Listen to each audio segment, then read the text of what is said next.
लोकसभा चुनाव के 7वें चरण का चुनाव प्रचार अभियान आज थम जाएगा। अभियान थमने के बाद प्रधानमंत्री नरेंद्र मोदी कन्याकुमारी पहुंचेंगे और कन्याकुमारी पहुंचने के बाद प्रधानमंत्री नरेंद्र मोदी मंदिर में दर्शन पूजन करेंगे और उसी मंदिर में दर्शन पूजन करेंगे जिसकी वजह से कन्याकुमारी विश्व भर में जाना जाता है और पूरे विश्व के सनातन धर्मियों की इच्छा रहती है कि एक बार वो कन्याकुमारी पहुंचकर मां अम्मान मंदिर में दर्शन और पूजन करें। तो प्रधानमंत्री नरेंद्र मोदी मां अम्मान मंदिर में दर्शन और पूजन करने के बाद इस विवेकानंद रॉक मेमोरियल में जाकर ध्यान मंडपम में ध्यान करेंगे। ये काफ़ी ऐतिहासिक स्थल है, प्राचीन स्थल है, इसकी अपनी धार्मिकता भी है और प्राचीनता भी है। और 3 दिनों तक स्वामी विवेकानंद ने ध्यान किया था और उसके बाद उठकर ही वो पूरी दुनिया के सामने भारत माता के संकल्प को रखे थे। और इस समुद्र को देखिए, इसे त्रिवेणी भी कहा जाता है क्योंकि हिंद महासागर, अरब सागर और बंगाल की खाड़ी का मिलन यहाँ पर होता है, इसलिए इसे त्रिवेणी भी कहा जाता है।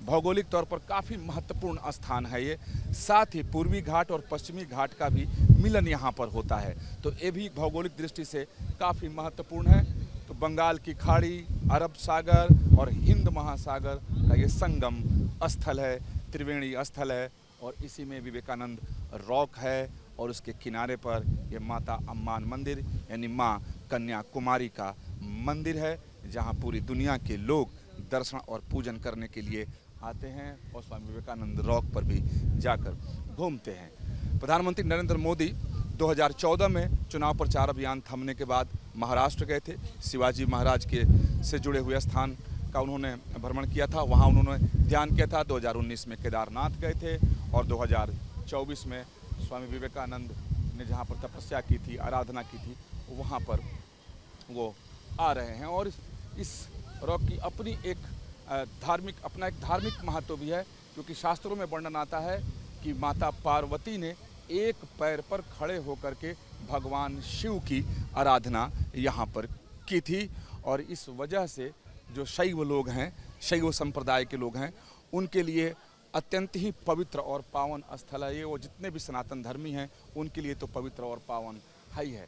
और इस जगह को माता पार्वती की तपस्या स्थली के रूप में भी जाना जाता है और प्रधानमंत्री नरेंद्र मोदी इस बार आ रहे हैं। हालांकि चुनाव प्रचार अभियान थम जाएगा, लेकिन इसके तब भी मायने निकाले जा रहे हैं कि हालांकि इसके क्या मायने हैं। प्रधानमंत्री नरेंद्र मोदी ने इस बार कन्याकुमारी को ही क्यों चुना, वो कन्याकुमारी क्यों आ रहे हैं, सुदूर दक्षिण में क्यों आ रहे हैं, क्योंकि भारत का ये दक्षिणी सिरा कह सकते हैं, एकदम किनारा कि इसके बाद भारत भूमि नहीं है।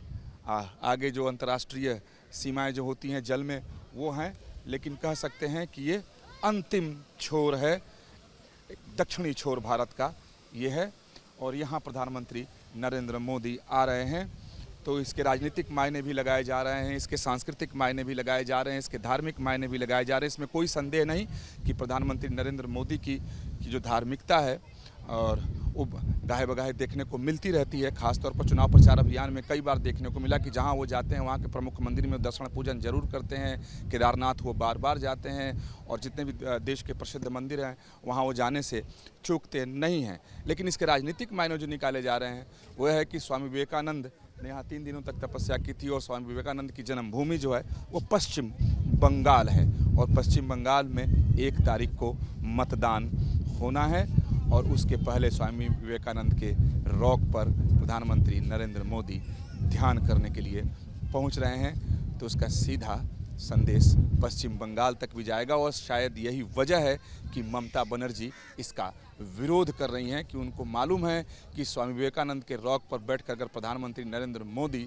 ध्यान करेंगे और उसकी तस्वीर पश्चिम बंगाल तक पहुंचेगी तो उसका असर ज़रूर होगा, क्योंकि स्वामी विवेकानंद पश्चिम बंगाल में पूज्य हैं। वैसे पूरी दुनिया में उनके प्रति लोग पूज्य भाव रखते हैं, लेकिन पश्चिम बंगाल के लोग उन्हें बहुत ज़्यादा ऊपर मानते हैं और उनके प्रति लोगों की गहरी आस्था है और इसी वजह से ममता बनर्जी विरोध कर रही हैं। साथ ही साथ डीएम की भी प्रधानमंत्री नरेंद्र मोदी के दौरे के विरोध में है और डीएमके का कहना है कि प्रधानमंत्री नरेंद्र मोदी को यहाँ नहीं आना चाहिए, ये क्योंकि अभी चुनाव संपन्न नहीं हुआ है। और साथ ही उन्होंने ये भी दलील दी है कि अभी ये पर्यटन का सीजन चल रहा है और इसमें जो बाहर के लोग आए होंगे, देश के लोग और विदेशी लोग जो आते हैं वो डिस्टर्ब होंगे। सुरक्षा व्यवस्था की वजह से लोगों को बाहर जाना पड़ेगा।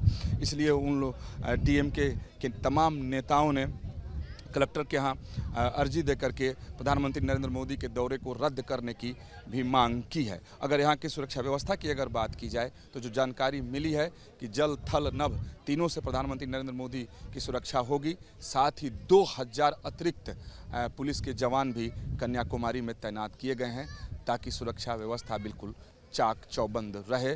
तो प्रधानमंत्री नरेंद्र मोदी की कन्याकुमारी की ये जो यात्रा है अपने आप में एक साथ कई संदेश देने वाली है। वैसे भी प्रधानमंत्री नरेंद्र मोदी की एक कार्य पद्धति है कि वो कोई भी काम करते हैं तो उसके कई सारे मायने होते हैं। वीडियो जर्नलिस्ट विकास राय के साथ विकास चंद्र, न्यूज नेशन, कन्याकुमारी।